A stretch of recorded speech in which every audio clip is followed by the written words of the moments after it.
प्रश्न 2। मानसिक रूप से बीमार भारतीय युवाओं के पुनर्वास के लिए आवश्यक विभिन्न रणनीतियों पर चर्चा करें। उत्तर। मानसिक रूप से बीमार भारतीय युवाओं के पुनर्वास के लिए एक व्यापक और सांस्कृतिक रूप से संवेदनशील दृष्टिकोण की आवश्यकता है जो उनकी अनूठी चुनौतियों का समाधान करे। कई रणनीतियां उनके पुनर्वास में योगदान दे सकती हैं। 1। समुदाय आधारित मानसिक स्वास्थ्य सेवाएं। सामुदायिक मानसिक स्वास्थ्य सेवाएं स्थापित करना जो सुलभ और परामर्श, सहायता समूह और संकट हस्तक्षेप सहित किफायती देखभाल, प्रारंभिक पहचान और हस्तक्षेप में सहायता कर सकती है। 2। शैक्षणिक कार्यक्रम। कलंक को कम करने के लिए स्कूलों और कॉलेजों में मानसिक स्वास्थ्य जागरूकता कार्यक्रम लागू करना। समझ को बढ़ाना और हर हस्तक्षेप को बढ़ावा देना। मानसिक स्वास्थ्य समस्याओं के संकेतों को पहचानने के लिए शिक्षकों और छात्रों को प्रशिक्षित।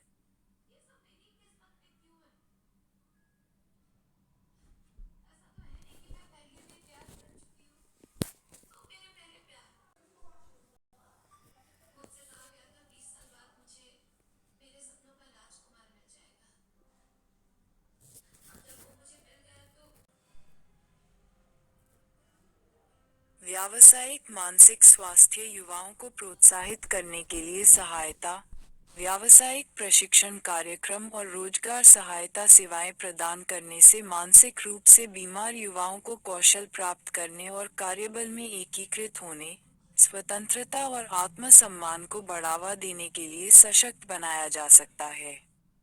परिवार की भागीदारी, शिक्षा, परामर्श और सहायता समूहों के माध्यम से पुनर्वास प्रक्रिया में परिवारों को शामिल करने से सहायक वातावरण का निर्माण होगा और मानसिक बीमारी से जुड़े कलंक को कम किया जा सकेगा। पृष्ठ 143। 5। सहकर्मी सहायता कार्यक्रम। सहकर्मी सहायता नेटवर्क और मेंटरशिप कार्यक्रम स्थापित करना, जहां ऐसे व्यक्ति जिन्होंने अपने मानसिक स्वास्थ्य को सफलतापूर्वक प्रबंधित किया है, अपने अनुभव साझा करते हैं और मार्गदर्शन प्रदान करते हैं। संकट हस्तक्षेप सेवाएं। संकट मुक्त रेखाएं और मोबाइल संकट सहायता विकसित करना, ताकि तत्काल सहायता प्रदान की जा सके, तीव्र घटनाओं को रोका जा सके और अस्पताल में भर्ती होने से रोका जा सके। इन रणनीतियों को प्रभावी ढंग से लागू करने के लिए सरकारी एजेंसियों, मानसिक स्वास्थ्य पेशेवरों, गैर लाभकारी संगठनों और सामुदायिक नेताओं के बीच तालमेल की आवश्यकता है। समग्र और समावेशी दृष्टिकोण अपनाकर मानसिक रूप से विकलांग युवाओं के पुनर्वास को बढ़ाया जा सकता है, जिससे उनके समग्र विकास को बढ़ावा मिलेगा। समाज में कल्याण और एकीकरण। प्रश्न 2। भारतीय युवाओं के मानसिक स्वास्थ्य के समक्ष चुनौतियों पर चर्चा करें। एक मनोवैज्ञानिक के रूप में उनके मानसिक स्वास्थ्य को बढ़ावा देने के उपाय सुझाएं। उत्तर। भारतीय युवाओं को अपने मानसिक स्वास्थ्य के लिए कई चुनौतियों का सामना करना पड़ता है, जो सामाजिक, आर्थिक और सांस्कृतिक कारकों से उत्पन्न होती हैं। शैक्षणिक दबाव, तीव्र प्रतिस्पर्धा, पारिवारिक अपेक्षाएं और तेजी से होने वाले सामाजिक परिवर्तन तनाव, चिंता और अवसाद में योगदान कर सकते हैं। मानसिक स्वास्थ्य के मुद्दों के बारे में सोगमा प्रचलित है, जो मदद मांगने वाले व्यवहारों में बाधा डालता है। इसके अतिरिक्त, लैंगिक भूमिकाओं और करियर विकल्पों से संबंधित सामाजिक अपेक्षाएं आत्मसम्मान को प्रभावित कर सकती हैं और मानसिक स्वास्थ्य चुनौतियों में योगदान कर सकती हैं। आर्थिक असमानताएं और मानसिक स्वास्थ्य सेवाओं तक पहुंच आगे की बाधाएं खड़ी करती हैं। एक मनोवैज्ञानिक के रूप में, भारतीय युवाओं के मानसिक स्वास्थ्य को बढ़ावा देने में 3 बहुआयामी दृष्टिकोण शामिल हैं। 1. मानसिक स्वास्थ्य शिक्षा, जागरूकता बढ़ाने, कलंक को कम करने और प्रारंभिक हस्तक्षेप को बढ़ावा देने के लिए स्कूलों और कॉलेजों में व्यापक मानसिक स्वास्थ्य शिक्षा कार्यक्रम लागू करना। 2. परामर्श सेवाएं, शैक्षणिक संस्थानों और विश्वविद्यालयों में सुलभ और सस्ती परामर्श सेवाएं स्थापित करना। सामुदायिक केंद्र तनाव प्रबंधन, करियर मार्गदर्शन और व्यक्तिगत चुनौतियों के लिए सहायता प्रदान करते हैं। 3. सहकर्मी सहायता कार्यक्रम, सहकर्मी सहायता और मार्गदर्शन के लिए मंच बनाना, जहां युवा अनुभव साझा कर सकें और सुझाव दे सकें। एक दूसरे को मार्गदर्शन प्रदान करना। 4. कौशल निर्माण कार्यक्रम, मुकाबला कौशल, लचीलापन और भावनात्मक बुद्धिमत्ता पर केंद्रित कार्यशालाएं और कार्यक्रम प्रदान करना।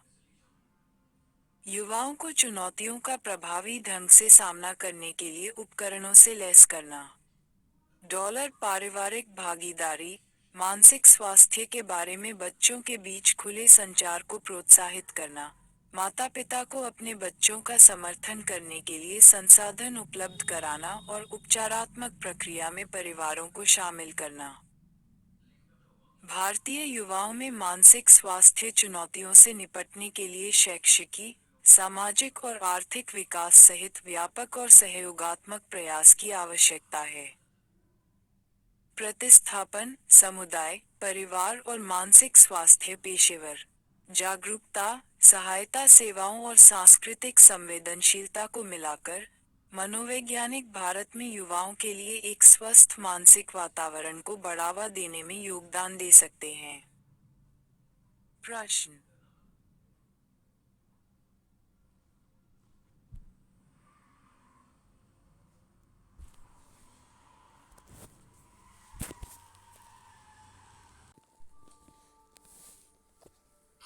दो सी। हर समस्या के लिए कोई एक ही प्रकार की चिकित्सा क्यों कारगर नहीं होती?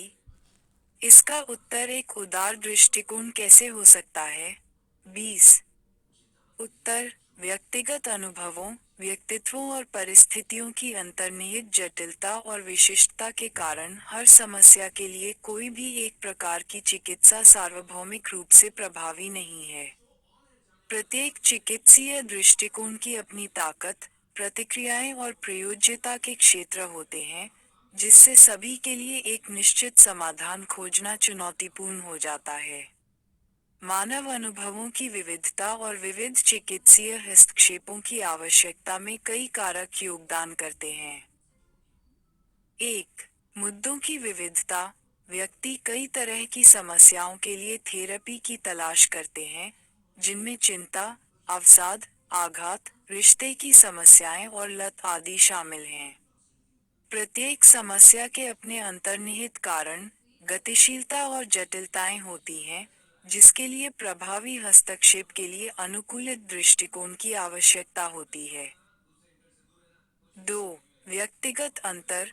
प्रत्येक व्यक्ति का एक विशिष्ट व्यक्तित्व, पृष्ठभूमि, सांस्कृतिक संदर्भ और मूल्यों का समूह होता है, जो उनकी धारणाओं, व्यवहारों और चिकित्सा के प्रति प्रतिक्रियाओं को प्रभावित करते हैं। एक चिकित्सीय दृष्टिकोण जो एक के साथ प्रतिध्वनित होता है। जरूरी नहीं कि एक व्यक्ति दूसरे के लिए उपयुक्त या प्रभावी हो। 3. मानवीय अनुभव की जटिलता। मानवीय अनुभव बहुआयामी और गतिशील होते हैं, जिनमें संज्ञानात्मक, भावनात्मक, व्यवहारिक और संबंधपरक आयाम शामिल होते हैं। प्रभावी चिकित्सा को इस जटिलता को व्यापक रूप से संबोधित करने की आवश्यकता है, व्यक्ति के अनुभव के विभिन्न पहलुओं को संबोधित करने के लिए विविध रणनीतियों और तकनीकों का उपयोग करना। 4. चिकित्सक ग्राहक का तालमेल। उपचारात्मक संबंध उपचार की प्रभावशीलता में महत्वपूर्ण भूमिका निभाता है। एक चिकित्सीय दृष्टिकोण जो ग्राहक की प्राथमिकताओं, जरूरतों और लक्ष्यों के साथ साथ चिकित्सक की शैली और विशेषज्ञता के साथ संरेखित होता है, उसके सफल होने की अधिक संभावना होती है। चिकित्सा के प्रति उदार दृष्टिकोण, मनोवैज्ञानिक मुद्दों की जटिलता के साथ साथ मानवीय अनुभवों की विविधता को भी स्वीकार करता है। चिकित्सीय हस्तक्षेपों में लचीलापन, एकीकरण और वैयक्तिकरण को बढ़ावा देना। इसमें क्लाइंट की अनूठी जरूरतों और परिस्थितियों के अनुसार अनुकूलित उपचार योजना बनाने के लिए कई चिकित्सीय गतिविधियों, तकनीकों और सिद्धांतों को शामिल करना शामिल है। विभिन्न दृष्टिकोणों से तत्वों को एकीकृत करके एक उदार चिकित्सक प्रत्येक दृष्टिकोण की ताकत का लाभ उठा सकता है, जो किसी भी एक दृष्टिकोण में निहित सीमाओं और अंतराल को संबोधित करता है। उदार दृष्टिकोण चिकित्सकों को ग्राहक की प्राथमिकताओं, शक्तियों और उपचार से मेल खाने के लिए अपने हस्तक्षेप को अनुकूलित करने की अनुमति देता है। लक्ष्य, संवर्धन, जुड़ाव, प्रेरणा और चिकित्सीय परिणाम। यह मुद्दों और क्लाइंट आबादी की एक विस्तृत श्रृंखला को संबोधित करने में अधिक लचीलापन और बहुमुखी प्रतिभा प्रदान करता है, जिससे ये चिकित्सा के लिए एक व्यावहारिक और समावेशी दृष्टिकोण बन जाता है। अंततः, उदार दृष्टिकोण व्यक्तिगत देखभाल, क्लाइंट केंद्रितता और विविध नैदानिक संदर्भों में चिकित्सीय प्रभावशीलता की खोज के प्रति प्रतिबद्धता को दर्शाता है। प्रश्न।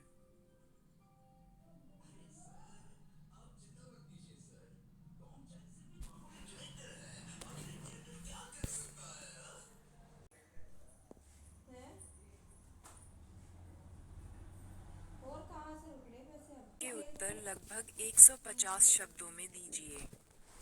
प्रत्येक प्रश्न एक का दिशात्मक और गैर दिशात्मक उपचारों की उनकी प्रभावशीलता के संदर्भ में तुलना करें। 10 उत्तर।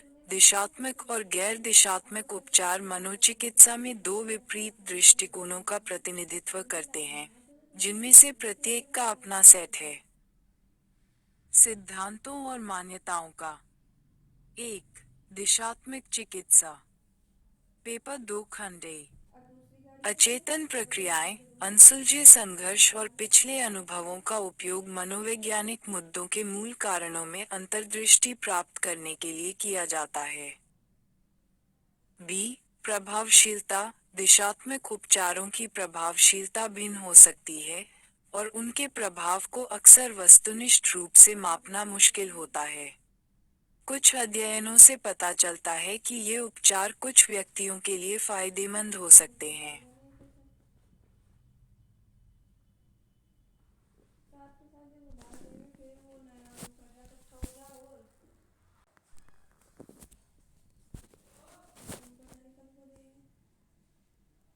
मनोविज्ञान वैकल्पिक हल 2023। गैर दिशात्मक चिकित्सा।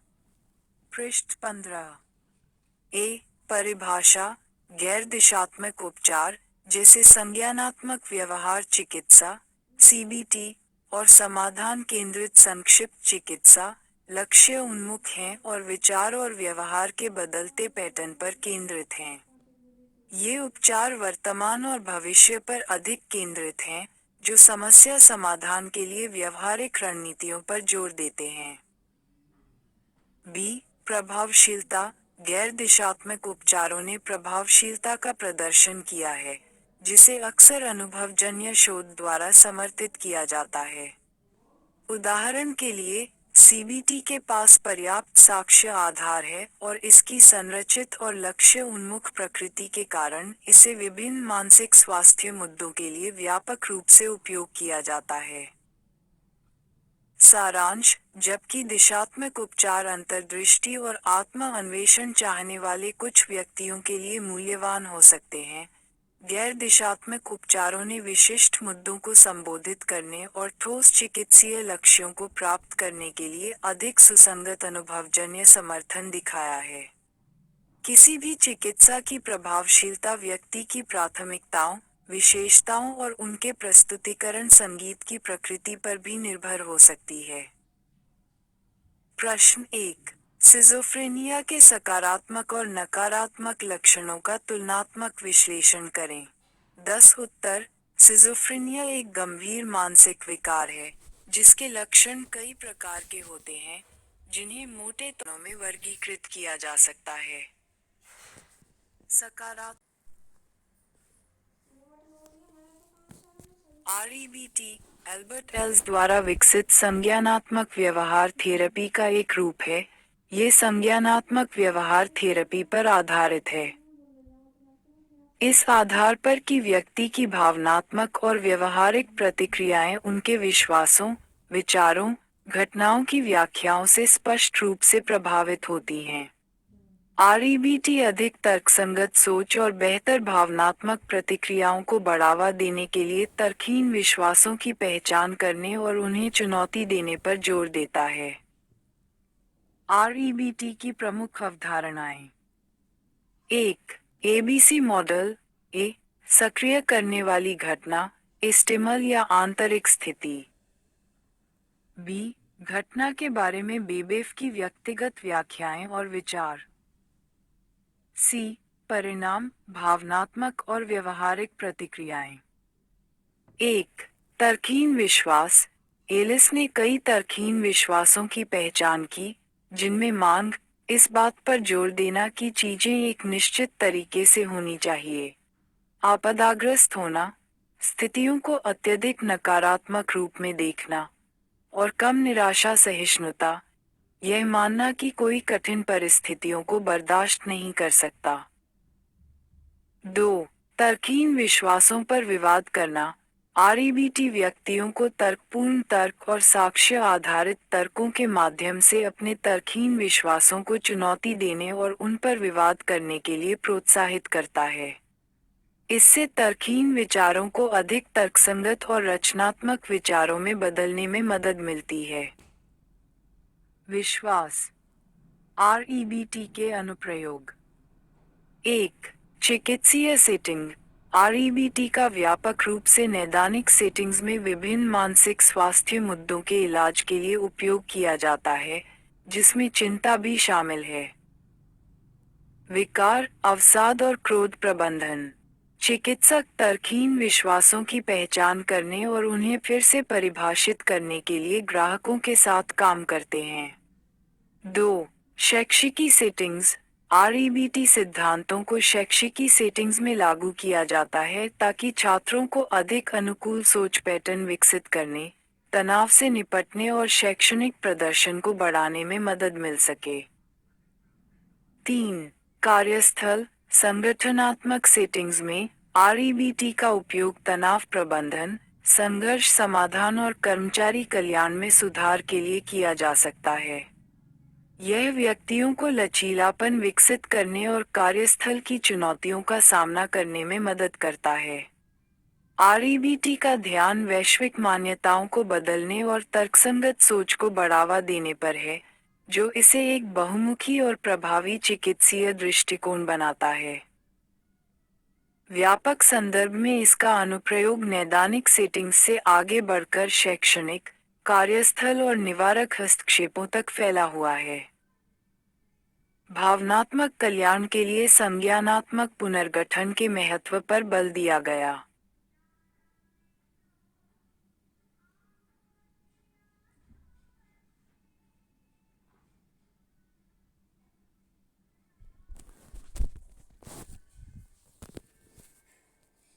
थ्री बी संज्ञानात्मक थेरेपी किसी ग्राहक के नैदानिक अवसाद के कारण को कैसे समझाएगी और उपचार के लिए क्या चिकित्सीय दृष्टिकोण अपनाया जाएगा।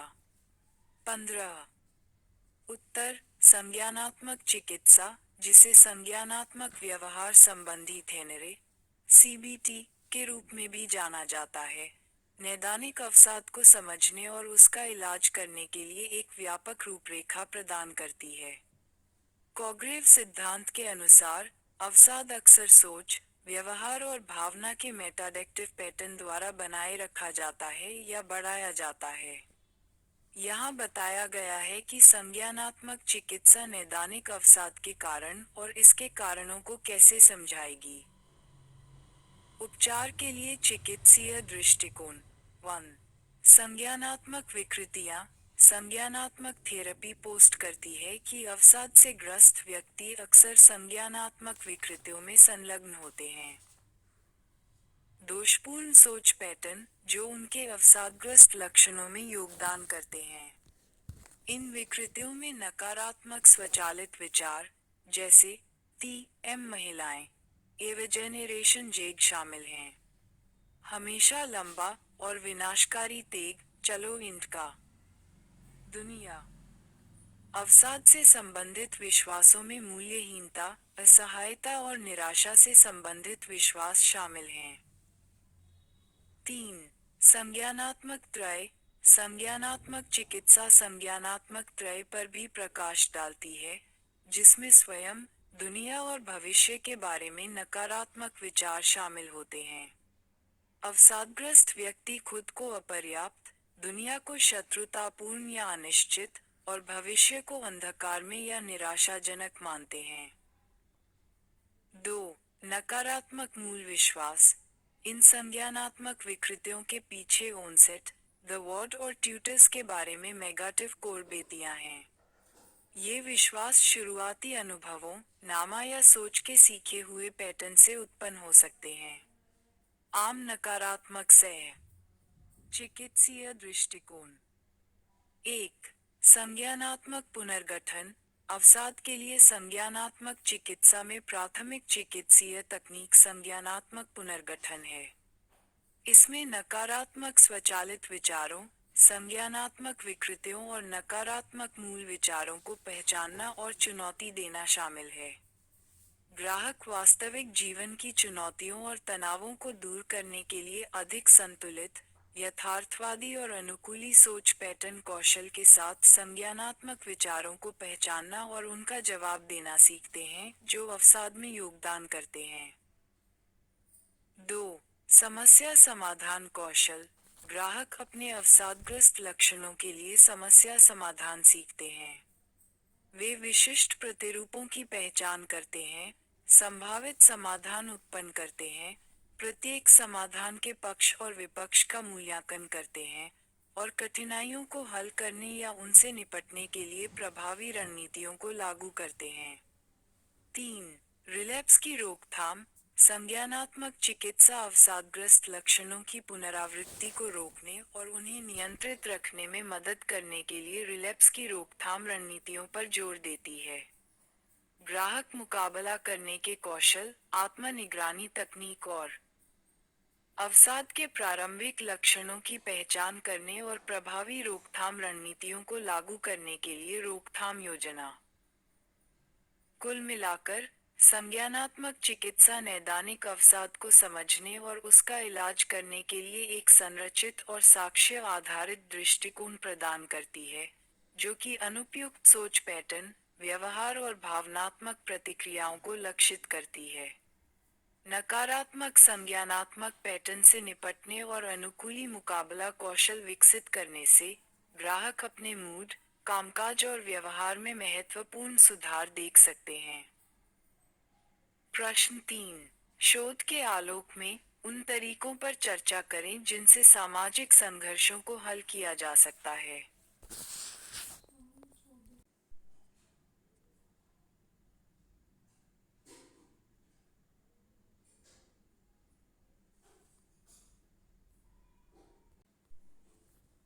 प्रश्न 3. संज्ञानात्मक चिकित्सा के मुख्य सिद्धांतों का वर्णन करें। इसकी तुलना मनोविश्लेषणात्मक चिकित्सा से करें। 15. उत्तर।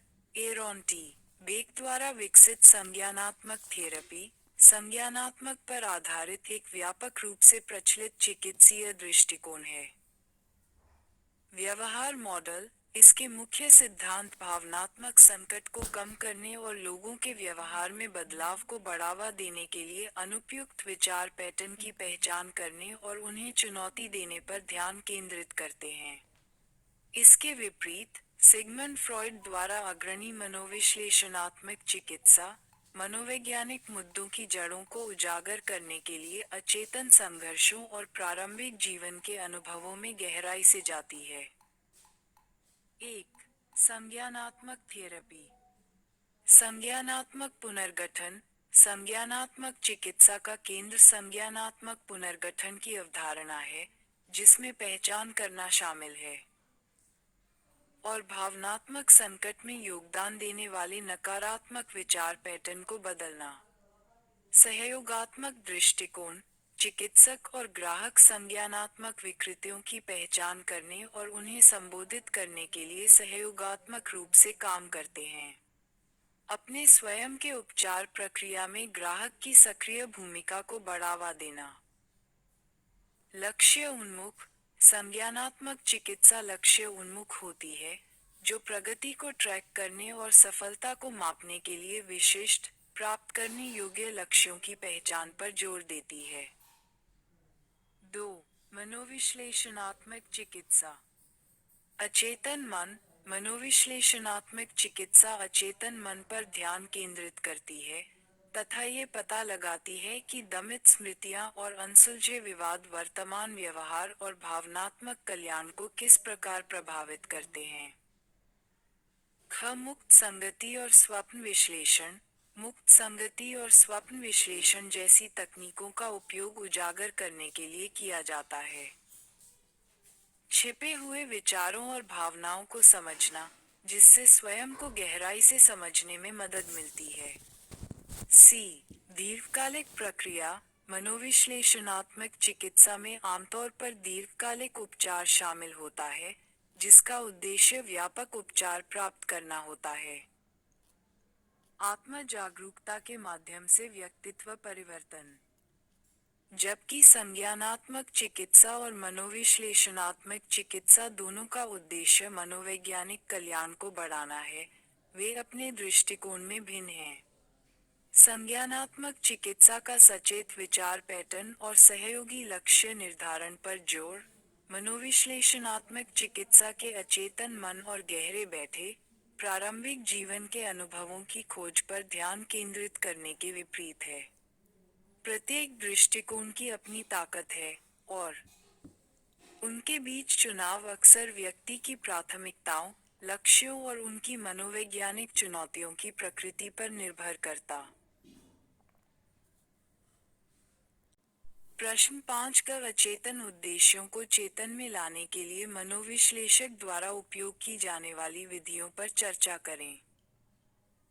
उत्तर: मनोविश्लेषक अचेतन उद्देश्यों को उजागर करने के लिए विशिष्ट तरीकों का उपयोग करते हैं, जो मनोविश्लेषणात्मक चिकित्सा का एक मौलिक पहलू है। इन तकनीकों का उद्देश्य दमित विचारों और भावनाओं को अन्वेषण और समाधान के लिए चेतन मन में लाना है। मनोविज्ञान वैकल्पिक हल 12021 पृष्ठ 75।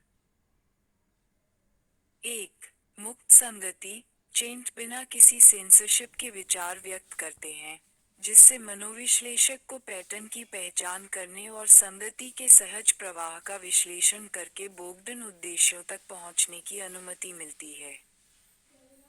2. स्वप्न विश्लेषण स्वप्न की विषय वस्तु की खोज से अचेतन इच्छाओं और संघर्षों के बारे में जानकारी मिलती है। अंतर्निहित भावनाओं और अनसुलझे मुद्दों को प्रकट करने के लिए प्रतीकों और विषयों की व्याख्या की जाती है। 3. स्थानांतरण विश्लेषक पर स्थानांतरित ग्राहक की भावनाओं और दृष्टिकोणों का अवलोकन करने से अनसुलझे संघर्षों को उजागर करने में मदद मिलती है। पिछले रिश्तों से सीखकर अचेतन उद्देश्यों पर प्रकाश डालना। 4.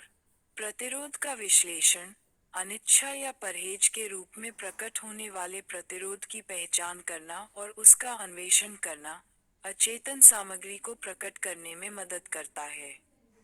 प्रतिरोध अक्सर भावनात्मक महत्व के क्षेत्रों को इंगित करता है। 5.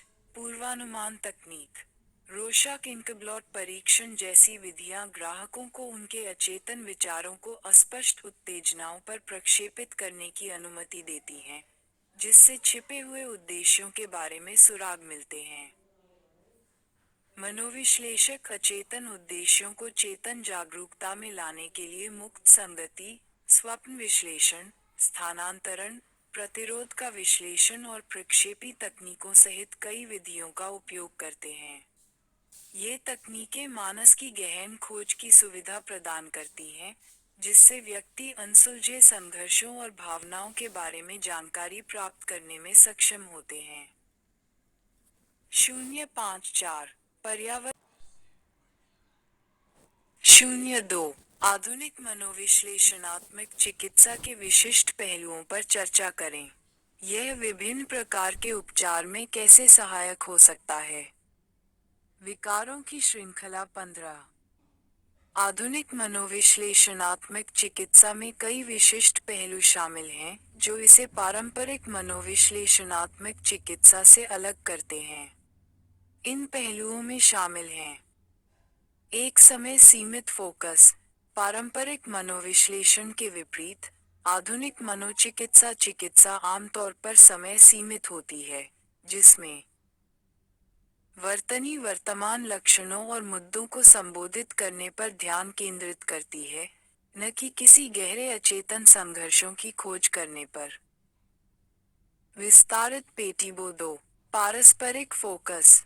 आधुनिक मनोविश्लेषणात्मक चिकित्सा पारस्परिक संबंधों और बातचीत के पैटर्न पर जोर देती है, ये सुनिश्चित करते हुए कि पिछले अनुभव वर्तमान संबंधों और व्यवहारों को प्रभावित करते हैं।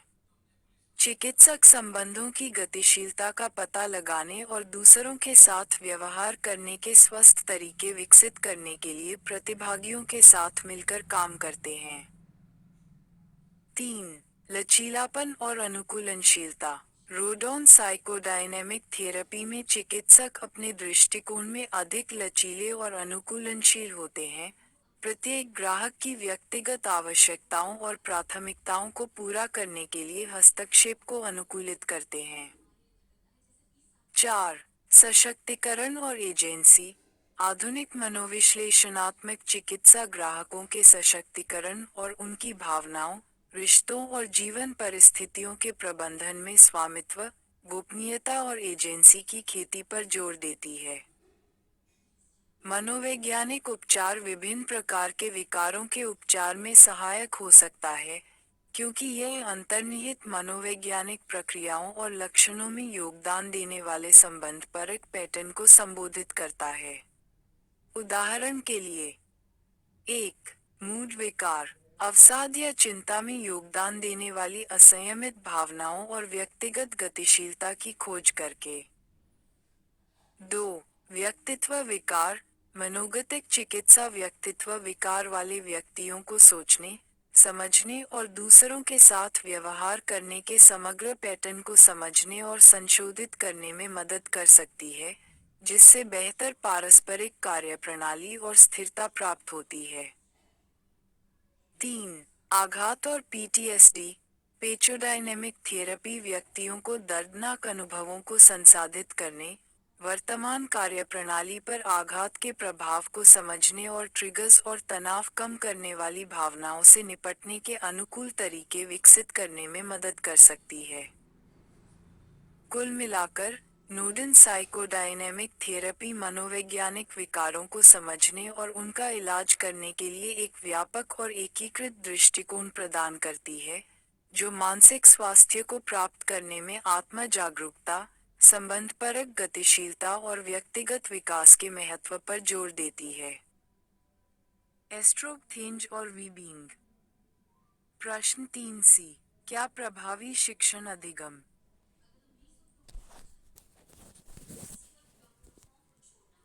है? प्रश्न 6C। मनोगतिशील और ग्राहक केंद्रित चिकित्सा के मूल सिद्धांतों को स्पष्ट करें। मानसिक विकारों के उपचार के रूप में इन चिकित्सा की प्रभावशीलता पर चर्चा करें।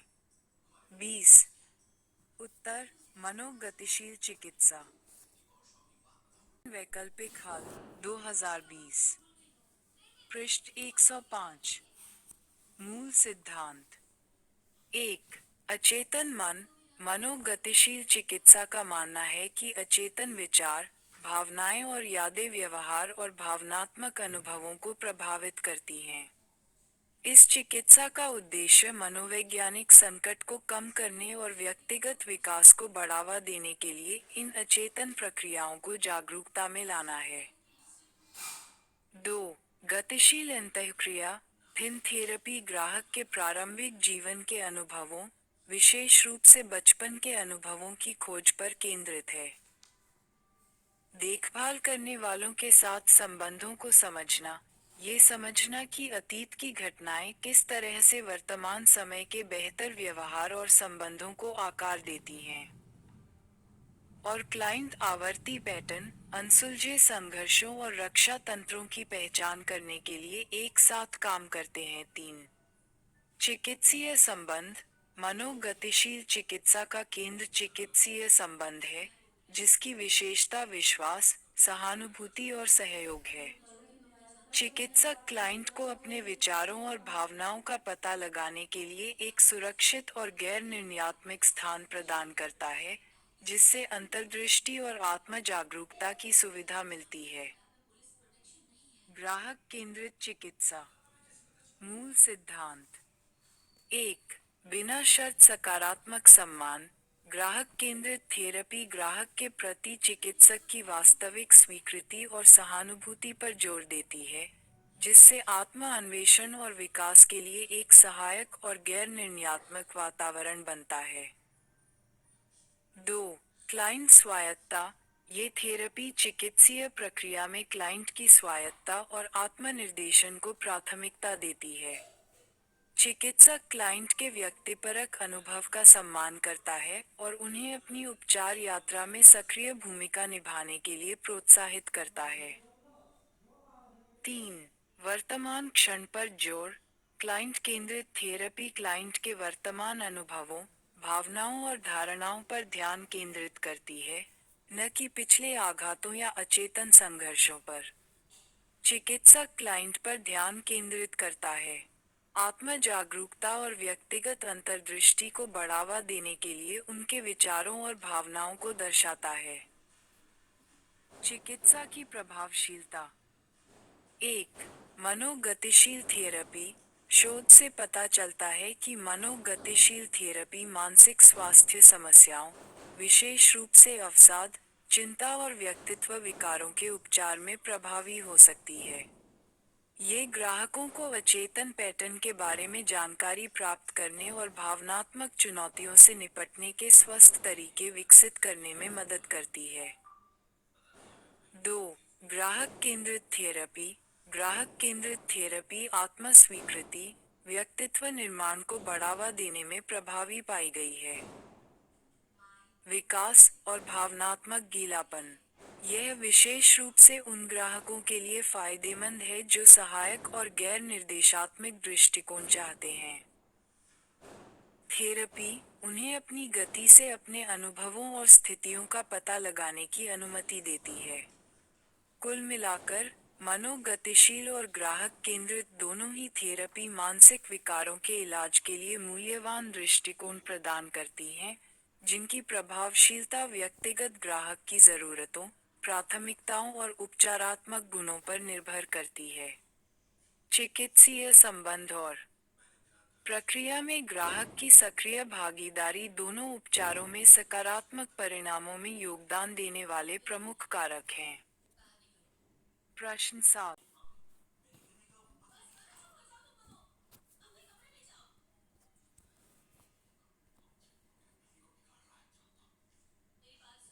प्रश्न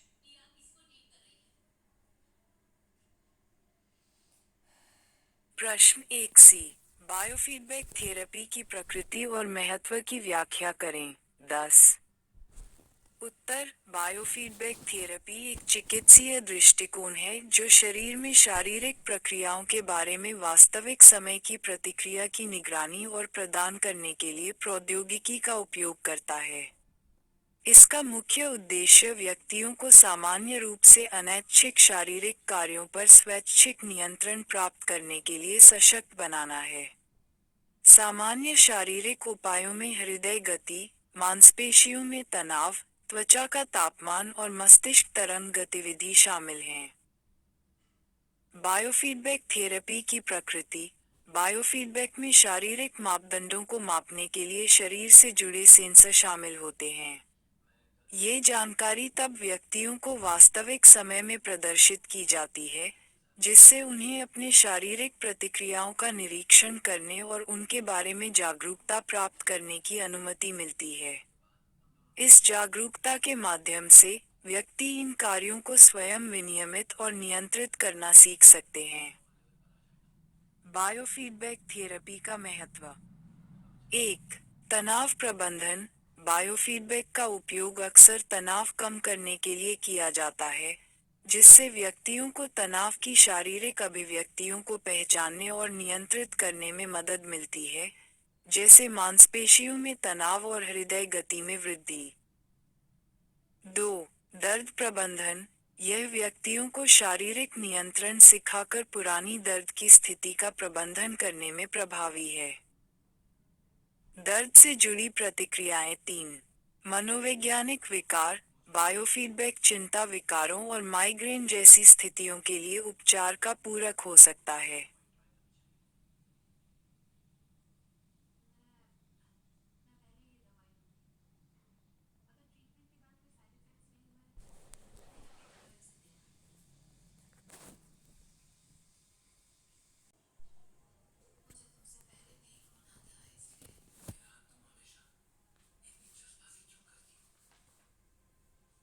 चार. प्रदर्शन संवर्धन। संपत्ति और पेटमज अपनी शारीरिक और मानसिक स्थिति को अनुकूलित करने के लिए बायोफीडबैक हैं। ओवरइन फीडबैक थेरेपी का उद्देश्य व्यक्तियों को आत्म नियमन और मनोवैज्ञानिक कार्यप्रणाली को बढ़ावा देकर उनकी भलाई में सक्रिय रूप से भाग लेने के लिए सशक्त बनाना है। एनहम मैन्यूअर डिसैरे न्यूरोडेवलपमेंटल डिसऑर्डर, जो पढ़ने और बोलने के कौशल के अधिग्रहण को प्रभावित करता है। इसकी विशेषता है। प्रश्न: डिस्लेक्सिया की प्रकृति बताएं, इसका निदान कैसे किया जा सकता है? से पीड़ित व्यक्तियों में अक्सर औसत से लेकर औसत से अधिक बुद्धिमत्ता होती है। डिस्लेक्सिया की प्रकृति। 1. वास्तविक चुनौतियां। डिस्लेक्सिया से पीड़ित व्यक्तियों को ध्वन्यात्मक प्रसंस्करण में कठिनाई होती है, जिससे अक्षरों को जोड़ना मुश्किल हो जाता है। अक्षर अनुक्रमों को पहचानने और याद करने में कठिनाइयों के कारण वर्तनी चुनौतीपूर्ण हो सकती है। डिस्टी का सामान। 1. शैक्षिकी मूल्यांकन। डायलिया का निदान अक्सर योग्यता प्राप्त व्यक्तियों द्वारा किए गए शैक्षिकी मूल्यांकन के माध्यम से किया जाता है। संज्ञानात्मक परीक्षण। ध्वनि विज्ञान संबंधी उच्चारण, कार्यशील स्मृति और तीव्र गति से सीखने जैसे क्षेत्रों में विशिष्ट कठिनाइयों की पहचान करने के लिए संज्ञानात्मक मूल्यांकन किया जा सकता है। और व्यक्ति की आवश्यकताओं के अनुरूप प्रभावी हस्तक्षेप लागू करने के लिए सटीक निदान अत्यंत महत्वपूर्ण है। क्यों एक विविधता की सराहना करना माना जाता है? विविधता की सराहना करना भारत में एक सामुदायिक मनोवैज्ञानिक के लिए एक बुनियादी और मुख्य मूल्य है। औचित्य सिद्ध कीजिए। 10 उत्तर दें।